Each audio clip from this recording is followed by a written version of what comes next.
welcome to the Rock Believe Yourself podcast. My name's Joanne. I'm going to be joined by Ross this month as we talk about the new Biffy Clyro album.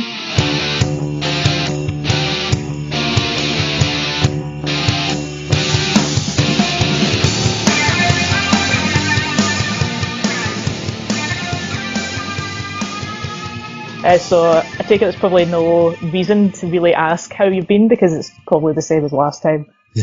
Yep, just working and nothing else.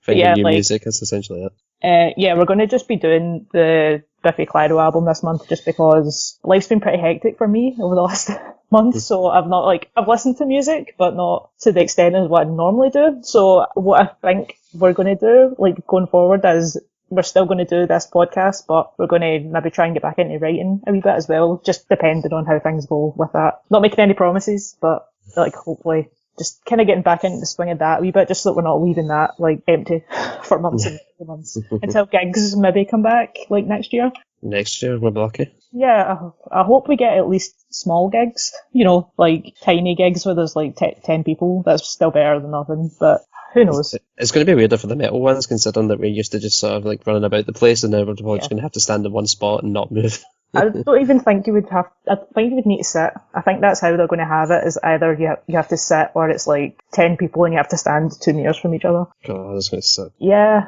So like yeah, that's why I'm hoping that we don't have like big gigs soon, because imagine seeing like going to the bars and having to sit. It'd just be like it'd just be the worst. But yeah, at least we do have albums still, even if they have been postponed like this one was. I'm pretty sure this album was supposed to come out in like, what was it, April or something? And then it got postponed to August. So Biffy Clyro, it's their 9th or 8th album, depending on whether you categorise the soundtrack album as part of the discography. I would say it's their 8th album, but some people have been saying it's the 9th. It's called Celebration of Endings, and it was out on the 14th of August. Kind of giving a wee bit of context as to why we're both reviewing this, as opposed to me just like writing a massive review or just speaking at myself for like half an hour. You actually like Biffy Clyro. You say that like with like surprise.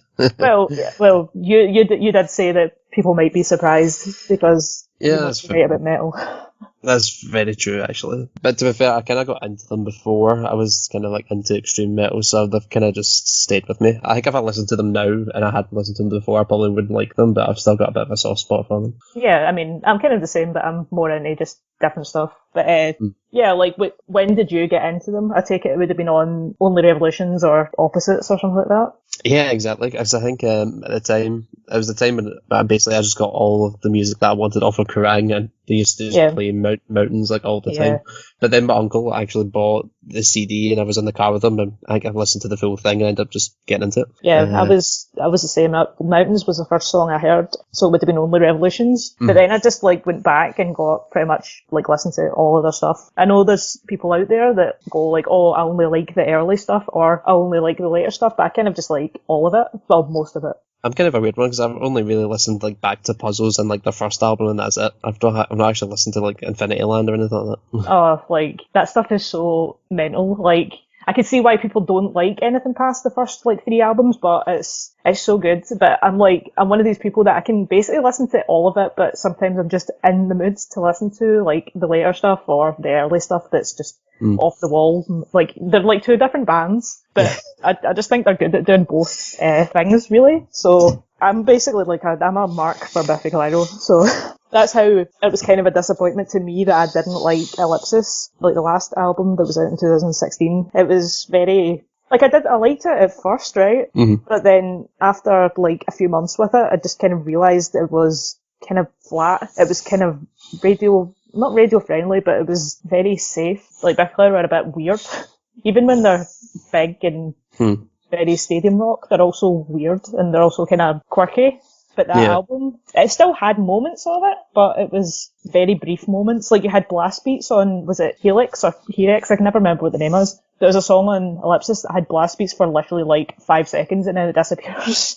like if they'd have just done kind of more weird stuff on that album, I think it would have been better. So like for me, coming off of Ellipsis, I was kind of going, oh, is this band any good anymore? But obviously the soundtrack album last year was almost at the top of my top 20 of the year if it hadn't been for Slipknot. I know I don't know if you listen to it much, but I did give it a couple of listens because I ended up seeing the movie, but I don't know. The movie was trash. There was just like a couple of tracks. Like I think only like All Singing, All Dancing, and Different Kind of Love were the only ones that kind of stuck with me. But that was kind of it. Yeah, I mean, it is very much like a soundtrack album where there's tracks that are kind of interludes, almost like just instrumental tracks, and then you've got the other songs that are basically, they could be on an album or a B-side album, which for Biffy Clyro, their B-side albums generally can be even better than the studio albums. I don't know if you've went in on any of the B-side albums, but they can be... What was the one? There was one that had was it I think Thunder Monster or something like that. I remember listening to that. That was on the last Opposites. It would have been the last B-sides album they did, basically. What was that called? Similarities? Ah, that was it. Yeah. It was, they write so much music that a lot of their weirder stuff doesn't go onto the album, it goes on to like B-sides, and they're really good. So like, Balance Not Symmetry kind of felt like that to me a wee bit. It was like B-sides to Ellipsis, but they were completely different. It's kind of like Opposites, just kind of like just throwing like a bunch of stuff on and just seeing if it works. But in the case of Opposites, it did work that time, I thought. Yeah, they kind of threw everything at Opposites, and some people didn't like it because it was too much. Like, some stuff felt like a bit filler, or just, you kind of just put this here just for the sake of making it a double album as opposed to making really good songs. But I found the Opposites really good as well. But I think over time, like, some of the songs on it, I've got a bit, like, fed up with them just because I've listened to them that much. But yeah, it's still like a really good album. But like, going into this one, I was kind of like, oh, Balance Not Symmetry was so good. I hope that they can keep it up on this one. Yeah, we'll get into that. So the first single, I know you don't really listen to singles that much before the albums come out, which is a good move. I should do that, but I don't. I listened to Instant History, which was the first single that came out before this, and it was not really what I wanted to be hearing as a first single, and it was pretty deliberate, I think, for the band. I think they just put it out because it was so different. I mean, Instant History is probably the kind of most poppy song they've ever written. Like, it's very synth driven. Like, they've done synth kind of stuff before, but this has like the synth right at the front and everything else kind of at the back. Well, other than the vocals. Yeah, it's just... Yeah, it's one of those songs. It's one of those songs I feel like I shouldn't enjoy it, but on like my fifth listen, like this morning, I found myself like singing along to it, and I was like, "What am I doing?" Yeah, I mean, like it's one of those songs that seems like it's designed to be catchy and it's designed to be on the radio, and it is catchy to some extent, but it's not very good. Like, you know, you get pop songs that are catchy, but you think they're bad, as in like they get into your head, but you don't actually really. The song isn't that good. It's just a pop song, basically. Yeah, it's quite disposable. It's tailored to kind of be that way, and you kind of feel that. Yeah, like Instant History is probably the one of the only songs in their whole catalogue that I feel like is slightly cynical. It slightly feels like it's designed to be that way, as opposed to them wanting to write something that way. Yeah, the whole song, I find it a bit crap, to be honest.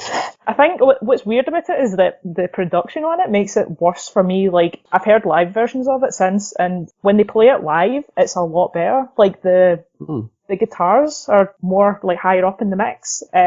They sound more, like, you know, like they're there. Like, in the recorded version, you can hear the guitars, but they're so low that you can almost not hear them. It's like that synth line is above almost everything else. The drums, it's like this kind of weird hollow kind of electronic sound that it's just not, like, it's so like a simple song that just doesn't really do anything for me. I think it's a bit naff, really. Yeah, it's a bit too radio friendly, I think. Yeah, like, I wrote down, I thought it was quite, like, I can say this because, well, we can both say this because we're Scottish. It's like a deep fried version of Imagine Dragons. I was actually thinking of Imagine Dragons. It's got that type of chorus. It's like a kind of like bland but trying to be catchy chorus. Like, it's weird. The radioactive. Yeah, exactly. It's like very electronic, kind of minimalist, but also trying to be as big as possible, which is weird. But yeah, it just that really didn't indicate much to me. I was like, oh, please don't have this album being all like this, which was kind of silly for me to assume, I suppose, because Biffy have never really done anything, a full album of one thing. So when they brought out the next single, which was End Of, which was obviously completely different, I was like, oh, okay, this album's going to be, like, it's going to have different stuff on it, which was good. End Of? End Of is one of the ones I liked the most, actually. Yeah, End Of is definitely, like, I think it's probably my favourite track on the whole album, which is weird for a single. Yeah, it's so good. Like, it's kind of like Puzzle era Biffy Clyro to me. It sounds a bit like, what's it called, Sentimental on Puzzle. It's heavy. I know it just make like, oh, it's heavy, so it's better, but it is better. Yeah, to me, it was like the first sort of proper like rocky like Biffy song like on the album by that point, but considering it's like track 7, that's kind of not a great thing. Yeah, it is one of the only like really kind of rocky songs on it all the way through, and that's the thing. It is. I think it's actually the only song on the full album that is like just a heavy track all the way through. Every other one that's heavy has heaviness in bits, whereas that one is just start to finish. Kind of like I say, it reminds me of Sentimental, but also did you ever listen to the deluxe edition of Ellipsis? Like, I don't know if that's the one that kind of was getting sold in shops or on Spotify or whatever. I think, was that the one that had "In the Name of the Wee Man" on it? Yeah, that's exactly what I was going to say. It kind of reminds me of that. It's got like really dense kind of guitars. And like the drums just kind of go like pummel all the way through it, and the bass is so like high up in the mix. It's quite ominous, and it pushes the whole thing forward, even when it gets a bit mathy with the guitars. It's so good. Do you know the bit in the second third of the song where everything kind of drops back and it's just the bass? Yeah, it actually reminded me a bit of Tool or something like that. Like very kind of lumbering, kind of almost proggy bass line. It was just unexpected, but in the best way. Yeah. And then it kind of goes into like a really like mosh like section after that, which is just, it's going to be so good live when gigs, eventually happen again. Yeah, I think this was the single to kind of reassure fans, like after Instant History, like the ones that like the sort of older stuff is like, look, some of it's going to be like this, so enjoy. Yeah, I think that, like I say, I think that was deliberate from the band. I think they were like that. Oh, we're going to put out Instant History, and then we're going to put out this like straight after it, just to like confuse people. Yeah, it weirdly reminds me of Bring Me the Horizon, but like their last album, where the first one was like, oh fuck, we're doing this again, and then they brought out like a heavier one, so it's like, oh, what are they actually going to do? So, yeah. Although this went slightly better, I will say. Yeah, like I'm obviously going to agree with that. I meant to say earlier when we were talking about Instant History how this is the second album that has been produced by this guy called Rich Costi, who's done bands like Sigur Rós, Frank Turner, Muse, Foster the People. I feel like Ellipsis was obviously kind of the same in that the production didn't really make them sound as, like a rock band. Like, it kind of dulls down the distortion in a lot of the tracks here, even in the heavier songs. It kind of, like before, when they had their old guy, who's called Garth Richardson, and he did, like, I'm trying to think, like, Puzzle, Only Revolutions, those ones, and how those ones sound huge, but they also still sound like big rock songs, like big stadium rock songs, whereas on Ellipsis and this one, some of the songs just, they kind of sound poppy, but without any of the, like, massive poppiness. I don't make some sense, but yeah, they sound like they should be louder. Essentially. Yeah, like it's just mixed really oddly. Just doesn't sound right to my ears. But I think somebody pointed that out to me, and I was like, yeah, that makes sense. I think the production on this album has a lot to do with that, as opposed to just the songwriting, because there is some really good songs on this. I find the intro track, North and No South, is kind of odd, but I didn't get it at first, but it's kind of grown on me a lot. It's like opens dead kind of slowly and then kind of builds into something a bit heavier and a bit bigger. It's a weird opening track. It's like something that you would put at the end of an album, or at the middle or end of an album, as opposed to at the start. But it does kind of work in this album, I think. I don't know, I wasn't too big on it, because it's one of those tracks I thought after the first listen, I was like, I'll probably listen to this a few more times, I'll end up liking it, but every time I've went back to it, I'm just kind of like, meh, it's just kind of standard Biffy. I mean, that's fair. Like, the first couple of times I listened to it, I thought that as well, but the last few times I've listened to it, it's been better to me for some reason. I don't know why. Plus, I think, like, even going back to, like, earlier albums, like, openers, like, we have, like, different people, you have Rose of Winter, Stinging Bell, it's kind of hard to sort of top that. it doesn't really match up to the sort of other openers that they've had. Yeah, it does make it quite different, because most other albums, they have, like, just a really big song to open, like, Living is a Problem Because Everything Dies, just really dramatic and, like, in your face. This one kind of builds, but, like, different people builds as well, but that kind of bursts more than this one does. But yeah, it starts with that kind of mathy thing that Biffy used to do, like early Biffy. So I think that's what people kind of like more about this album, is there is still that kind of math rock thing that they've not had, and especially in Ellipsis, but probably for the last while. I think it's decent. I'm curious to know what you think about the next song, which was The Champ. Champ's kind of a weird one for me, because the first, like, I really like the intro for it, like when it's just like Simon Neil just kind of singing it, but when it goes into like the actual tune, I feel kind of disappointed. I feel like it kind of could have been like bigger, but the more I've listened to it, the more I kind of like it. But it's still, it's just one of those ones I think could be improved with like a bit of work. Yeah, like for me, weirdly enough, it's probably the opposite. Like the start is a bit weird to me, and then it gets better. Like, really? Yeah, it kind of goes jazzy, like.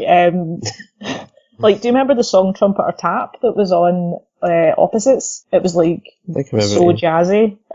You'll know it if you like listen to it. You'll go, oh yeah, that makes sense. Yeah. But also it kind of reminds me of like Devin Townsend. See when like all the kind of weird kind of like I don't even know if there's like strings or brass instruments in this song. I think there is, but there's just these weird kind of weird chirpy things that come in, and it makes me think of like Devin, like just at his most kind of weird, you know, like these big grand weird orchestra songs. Yeah. Yeah, again, it did kind of catch me off guard, this song. See when it kind of jumps from the kind of gentle bit at the start and then it goes to kind of a heavier sound. I was like, why? Why is this like the second? It doesn't feel like a second track either. It feels like something that should be near the end.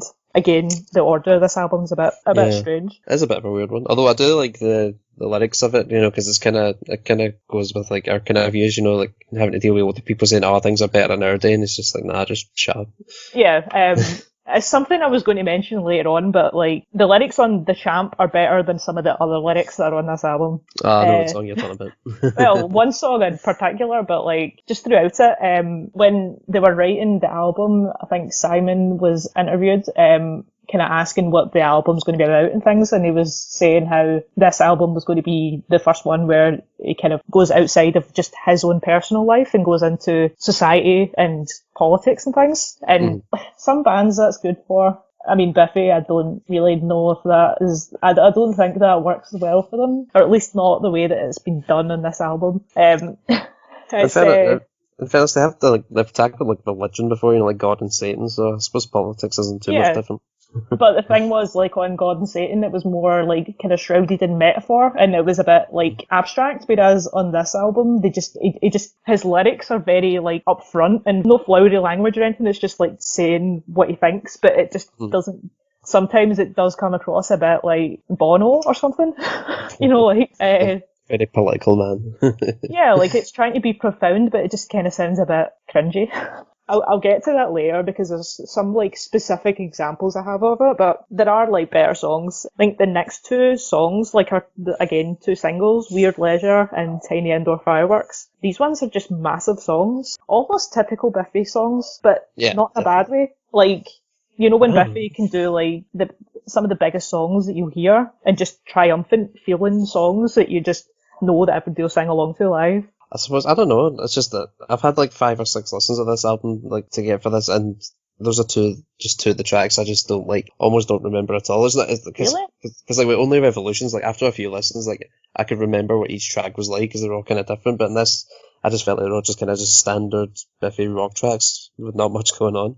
That's so weird to me. Like these two, well, the two of them that are, for me, they're just like some of the most catchy songs on the album. Like that's why they're singles, I feel like, but that's just so weird. Like to me, they just seem like they are like. I think it is just me though, because I'm just a big metal guy now. Like even earlier, I was just trying to listen to more Biffy just to kind of get in the mood. Like while I was working, and just because work was annoying me, I ended up just switching to Cannibal Corpse. So I think it's just me. Yeah, but like you can't deny that. Like even like Biffy's older songs that are like, you know, huge, like ones on Only Revolutions, they're more similar to those kind of songs than they are like, you know, the likes of The Champ. I suppose The Champ is slightly more memorable, I thought, but I think that's mostly just for the intro than anything else. But I don't know, the other two tracks just didn't stand out as much for me. That's fair. It's just weird. I feel like I expected you to agree with me on those two songs, or at least Tiny Indoor Fireworks. I think Tiny Indoor Fireworks is huge. Like I think that'll be on their set list for years. Just wait till we get to later in the album. You're going to be even more surprised. Oh no.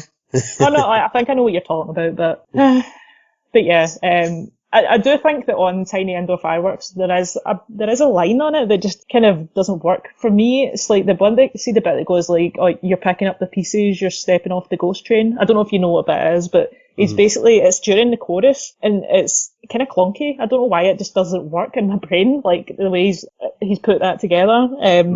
I think like it'll probably become very clear quite quickly that I think the issues on this album are to do with production, but also the lyrics and the vocals, which for Biffy is a bit of a problem.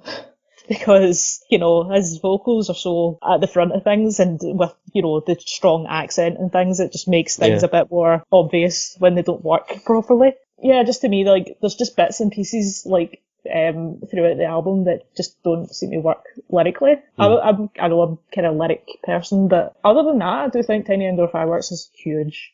Like, I was going to say, to me, it feels it's like one of those like magic songs, but then it reminded me of like there's a part in the song where it's like never want to spoil an illusion, abracadabra, and again, every time he says that, my brain just goes.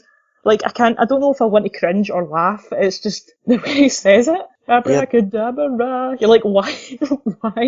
Why is that there? I think that's the same bit, because there's a line that says looking for a new revolution, and every time I heard that, it sounds almost exactly like another Biffy song, but I can't put my finger on exactly what it sounds like, and it's really annoying me. It'll probably come back to you, like, when you see them live or something, you go, oh, it's from Puzzle or something. But yeah, like, the next couple of songs is probably the worst kind of part of the album for me. The next two songs, or is it three? Worst type of best possible is when you were saying about songs being not memorable. This one. This one to me is so forgettable. Like, even when I was listening to it today, just before recording this, I could barely remember any of it. It's just doesn't build to anything. It doesn't do anything really exciting. It kind of just stays on the one level all the way through. Other than there's like a really heavy riff at the start, and then it comes back in again at the end, but then in between, it's just kind of like very morose, kind of meh. Yeah, I mean, because obviously, like I said, with Weird Leisure and Fireworks, I wasn't big on them, so worst type of best possible is just probably like the lowest point of like the three of them for me. So I think that's the point where I almost like gave up on the album the first time I was listening, because just like, I'm not going to enjoy the rest of this, but then the next song came along and kind of changed it for me. Oh, okay.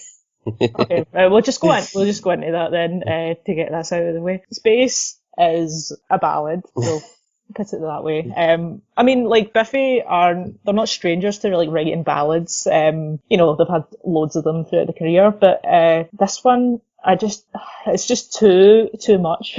Like, you know me, I like a good power ballad. I'm not like opposed to bands showing like emotion or being cheesy, but yeah, given that you introduced me to Reason to Live by Kiss, I can say that. Yeah.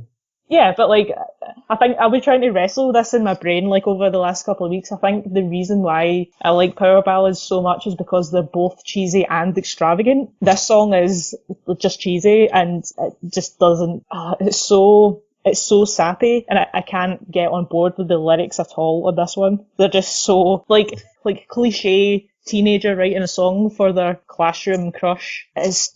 Oh god, like, I wrote down like some of the lyrics on it, like, I get lost so I'll follow the light to your heart, there's always a space in my heart for you, I'm still caught in your gravity. It's just every time I hear them, I'm just like, this could be a decent song. Like, musically it's not bad, but every time, like, those lyrics, my eyes start rolling in my head when I hear them. I'm not gonna lie, it's probably my third favourite track on the album. It's my least favourite. Well, no, it's not my least favourite. It's my second least favourite after Instant History. I mean, the first time I heard it, I was kind of like, this isn't imaginative for like them, but it's one of those ones that kind of like gets stuck in your head, and after a while I just ended up like enjoying it. Even like working at the HMV, like I said to you, and they were blasting it, I was just like, oh yeah, that sounds pretty cool. And that's something that I wrote down, is that it does remind me of Rearrange that was on Ellipsis, and that it'll just probably get played in shops. And from my experience of working in Morrison's and having to hear Rearrange like once every couple of weeks, I was just like, please no, like, this is a band that I really, really love, but I just do not like this song. I do love Rearrange, I'm not gonna lie. Like, that explains so much. I know he tries to sing that high note and sounds like a goat getting kicked up the ass, but it's still a pretty good song. I need to listen to that just I mean, it's definitely cheesy. I mean, like, fucking Wallace and Gromit had less cheese, but I kind of enjoy that. I'm not even a romantic guy. Like, you know me, I'm not romantic in, like, the slightest, but I don't know. For some reason, songs like this, I'm just like, this is nice. Like, even Ed Sheeran gets me sometimes. I don't know why. It just happens. Who knows? You like really bad romantic songs? You're not even on the good level of romantic. This is where you're at. I mean, there's like Forever by Kiss. That's a bad one, but I enjoy it. You know. That's not bad. That's good, actually. I think we just have different different levels of Kiss. Yeah, like I was going to say, like, this kind of thing just feels too Disney to me. Like, I know you're into Disney and I'm not. It's a different form of cheese. Like, and 80s cheese is very different from, like, Disney cheese. That's true. So, I mean, I can go from listening to, like I say, Cannibal Corpse and then just go on YouTube and stick on, like, the Mulan soundtrack and just enjoy it. So that's just me. I think that's probably what it is then. You're just, like, you're Disney cheese and I'm 80s cheese and this is not 80s cheese. This is so Disney cheese. But yeah, space is not for me. But like, to be fair, like I do have after this, you know how the other soft song on this album is Opaque. That one's far better for me. Like, I do like it more. It's, you know, like Biffy, like I say, they do ballads a lot, and this is when they do a ballad really well. This is kind of what it sounds like. It kind of reminds me of earlier Biffy stuff, like on like Machines, on Puzzle, or like Medicine, even from Ellipsis, something like that. That's what I've got in my notes as well, is that it does sound a lot like Machines with that like acoustic guitar, but Machines is one of their best tracks, I think, so I was digging it. Yeah, I love Machines. It's just like, again, it's like lyrics that actually resonate with you as opposed to just making you go like, oh, that's so cliche. Like, I think Opaque does that well as well. Like, the lyrics are a lot better and there's a lot kind of more going on, even though it's, instead of it being the piano up front, this time it's the acoustic guitar, but it's also got the strings and kind of weird instruments going on, and it kind of builds throughout the full song until by the end there's just like loads going on, but it's not overwhelming. It's just it's a really nice song, but it's not like overly cheesy. It's quite, I wouldn't say sad, but it's less, you know. Yeah, it's got more emotional depth. There's more stuff to find, like with like more lessons and like more ways you can interpret it. Whereas Space is just kind of sort of one note, but with this you can kind of go a few ways with it. Yeah, definitely. Like, again, it's one of those tracks that has grown on me a lot as well. Like, I did like it to start with. Like, I was like, oh, this is definitely better than Space, but I actually do like it now. Like, if I'd seen this live, I would really enjoy it. Like, Medicine on Ellipsis was one of the best tracks on that album as well for me. I think Opaque comes after The Pink Limit. Is that the one you think? Right, so I've got them back to front in my notes just because I like to do Space and then Opaque. But yeah, like the Pink Limit has the same problems for me as Worst Type of Best Possible. I don't know if you feel the same. Yeah, it's just the way it's got spaced out as well, because it's in between like a few tracks that have like their own sort of uniqueness, but that just kind of goes back to like the first kind of few tracks and try to sound like them. Yeah, that's pretty much exactly what I've written. It just feels like it's an intro to another track as opposed to something that's good on its own. Again, it's just bland. Like, it just, again, doesn't go anywhere. It just kind of stays. It's got like it does have like a more, like a faster drum beat behind it, and it tries to build to like a big chorus, but it never really does it well. It just kind of falls flat. Yeah, it's just another skippable track, essentially. Yeah. It's like, even it's an album that's got about like 10 songs on it or something like that, and at least 2 of them are kind of meh. Yeah. This one and The Worst Type of Best Possible are the least interesting. Like, I just skip. Yeah. But like, I've done the notes back to front, but the last song on the album is where things get quite interesting. Cop Syrup, which is a really good name. I don't know whether they always had called it that, but it's appropriate for now. This is just mental. This is a mad track. It's probably my favourite, to be honest. I love it. Yeah, like, it's definitely one that I really like on it. It took me a while to get into it, though, because I'd heard a lot of people saying, oh, Cop Syrup is really good, like people that had heard it beforehand, and I was like, okay, my expectations are really high, but after going through, you know, some of the meh tracks on this, I was like, oh, how good is it really going to be? But it's so early Biffy Clyro. It's like Infinity Land. I know you haven't really listened to it, but it's crazy. Well, I know about Jackie Snake, so it's on that level. Yeah, he does scream on this album, but like, obviously Simon Neil's like properly screaming on this. It's like throat shredding. It's just like mad kind of chaotic noise at the start. and then he starts screaming like he's actually just, you know, trying to throw up, and then see that with the blue bit, Yeah. like it's like it's pretty mad. Ooh. It's just going to be so mental, that live. Like, it's so aggressive, but also kind of like joyful at the same time. Yeah, that's going to be a download, 100%. Yeah, it's just like walls of noise, and then it's the scream at everybody bit. Like, at first I thought it was a bit naff, but the more I've listened to it, it's just how much he's putting into that bit, where his throat just sounds like his voice box is going to come out of his mouth. Yeah, it's got another like big chorus kind of that's kind of contrasts with that chaotic bit, but everybody's just going to be bouncing along to that live, like it's going to be along with mental.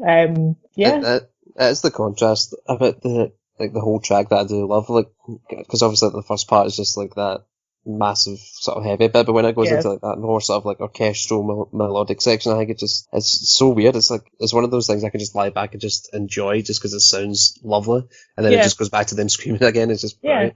Like I obviously had written down like that like noisy bit it all kind of takes place in the first 2 minutes, but then there's like another 4.5 minutes of like 4 minutes pretty much of like a kind of like post-rock kind of instrumental orchestra bit, which they've not done that before. Like, they have done, you know, dramatic orchestra kind of things, but never to this extent, where it's like over 4 minutes where everything just kind of gradually builds, and it's like woodwind instruments, it's strings, and there's like instruments there that I don't even know what they're called. I don't know if it's like an organ or a harpsichord, but it just sounds quite old, like kind of old time. It's very lush. Yeah, I'm just glad there's like no lyrics during that, because I was waiting for like Simon to pop up and kind of slightly ruin it, but just the fact that let the music keep going just kind of makes it work. Yeah, and then like you say, just in the last 30 seconds of it just comes back into that heavy bit again, and you're like, you kind of forget that happened, because it's been like 4 minutes of instrumental. You're like, oh yeah, that happened at the start of the song. Like, I actually had to look when I was listening to it the first time. I had to make sure it was the same track. Like, because see, when it went into that instrumental bit, I thought it was a different track. I thought it was like a bonus track or something. It could come across that way, yeah. And then it came back with the heavy bit again. I was like, oh, okay, it's just the same track. But yeah, again, it is definitely one of the best songs on this album by, I was going to say some distance, but I do think there is other good tracks, but it's one of the most interesting, I'll put it that way. Other than End Of, I think that, like, this is definitely the most interesting song on the album, which, yeah, this album was a bit of a roller coaster for me. Like I've said at the start, like, I have so much, like, love for this band, and pretty much every album has been at least an 8 out of 10, other than Ellipsis. So when I went into this, I was like, oh, please be good. And I still don't really know how exactly I feel about it. I know that I was quite disappointed when I listened to it, to start with. At least compared to Balance Not Symmetry, which I thought was really good. I kind of thought this one I'd heard most of the good ones from the singles, and then with the other stuff, it was kind of like, eh. Yeah, Instant History is garbage for me, like, but, not meant to too much. Yeah. I've heard the kind of synth thing done a lot better by bands that can do it better. Yeah, Space, again, not for me. There's just a few kind of meh tracks, and there's a few good tracks. It's a bit of a mixed bag, all in all, but like... kind of the same for me, like, I can listen to it, but there's just a few, if I was just to sort of go through it, I'll end up skipping a few tracks. Yeah, like, I think it's still a step up from Ellipsis. Ellipsis is still probably the weakest album that they've done. Again, there was a few decent songs on that, but I think this one at least has some more kind of interesting weird parts, as opposed to just like, oh, here's a kind of bland song that pretty much any rock band could do, with like a blast beat in it for 5 seconds. At least this one feels like it's Biffy Clyro writing an album, even if it isn't to their highest standard. Yeah. I don't know. I think I'd put Ellipsis slightly higher than it. That's just me, just because I like a few of the singles off it more. You know, like Rearrange, Medicine, Wolves of Winter, Howl. But apart from that, that's fair. Like, I was kind of, again, I was wrestling with this in my head when I first listened to this. I did kind of think maybe Ellipsis is better. Kind of with time, I've kind of went, yeah, I think this one is better, but it's not. There's people out there that have been saying that this album is the best album since Puzzle, and I just don't understand that. I don't get where the thinking on that comes from. Like, if they think that the ballads on Only Revolutions or the pop songs on like Opposites were too much, I don't get why this album would be better, because it has those parts. It has the ballads and it has the kind of cheesy pop parts. So I don't understand why this one is better than Only Revolutions or Opposites. Yeah, that's a weird flex. Yeah, and also like Only Revolutions and Opposites both have really weird songs as well. Like I don't understand that. I think it's because they have maybe some heavier songs on them. But even then, Only Revolutions has like Shock Shock and like that Golden Rule. I don't understand. But yeah, different strokes for different folks, I suppose. I think it's because that's when Biffy mainly came into the mainstream, because of like Many of Horror and stuff like that. So that's probably when people kind of soured on them a little bit. Like that was their black album. But again, if it's not about the music, I don't understand why you would have that opinion. Like, this song has space on it. This album has space on it. You can't exactly say that is, so much better than like God and Satan. Yeah. People are weird. I think they like Cop Syrup and they like End Of, and it's like, oh, this album's so much better. Like, on the plus side, kind of wrapping all this up, on the plus side, I did just read that Simon Neil was getting interviewed kind of like last month, and he said that he wants to release 4 albums this year. So yeah, this is what will get this will perk your ears up. He said that he wants to release a Marmaduke album, which isn't really what you'd be interested in, but he also wants to release a drone album and extreme metal album. Okay, that'll be interesting. Like Napalm Death. Yeah, like Napalm Death, that's literally what he said. I'm like, yeah, I'll listen to that. Like, I don't know if it'll be any good, but, I don't know, man. I don't trust multiple releases after Green Day's Uno Dos Tres fiasco, so who knows. I mean, like, Biffy usually release, like, B-sides every year anyway, so I'm just taking it as that. And also, they have a lot of time in their hands. That's very true. Like, again, like, I think, and also the B-sides to this, they want to release B-sides, so I will be interested to hear what B-sides to this album sounds like. Because if they're as weird as, like, Cop Syrup is, yeah, sign me up. That's okay. I would give it a recommendation, but only a slight one. Nothing major. Again, I think it does depend on where you kind of stand with Biffy as a band. Like, if you just like the early stuff, I don't really see that you would like, adore this. But also at the same time, if you're just into the later day stuff, I feel like you probably would be able to get this, but it's still a wee bit not as good. It's not as high a quality. I know you've got a friend that is into like later day Biffy. I think you said he was into later day Biffy, but he really likes this album and it might be one of his favourites. He loves all Biffy, so... Yeah, right. But still, that's still weird. It's still odd to me that people would put this so high up. I think it's kind of like me with Iron Maiden. It's just kind of like that kind of level of fandom where it's just like everything just needs to be that level of good. Oh yeah, but the thing is, like, I would probably say that I'm a wee bit like that with this band, but I still wouldn't say that something is really, really, really good when it's not as good as other things. I don't know. He's also a massive Blink fan, so if you want to like crap on them as well, go for that. Like, again, like self-promotion, but if you want to check out what I wrote about the last Blink-182 album, then yeah, I was not too kind on it. Yeah, I remember that. Bands need to like get producers that work for them and not try to, write a song that gets on the charts. Yep. Hint, hint. But yeah, I think that's going to wrap us up for this month. I think next month, hopefully, we'll get more albums done next month when my life isn't so like, oh yeah, college. Yeah. Plus, I think there's, I don't know if, no, was it this month or was it next? I think next month's the ones where like there's a ton of like good releases coming out, like Napalm Death and stuff like that, so should be fun. Yeah, hopefully we'll try and get some like stuff written up on the website as well if anybody wants to check that out. But yeah, we'll hopefully at least we will do a podcast next month. I just don't know how much is going to be in it, but we'll always do something next month. So yeah, we'll be back next month. Bye. See yous.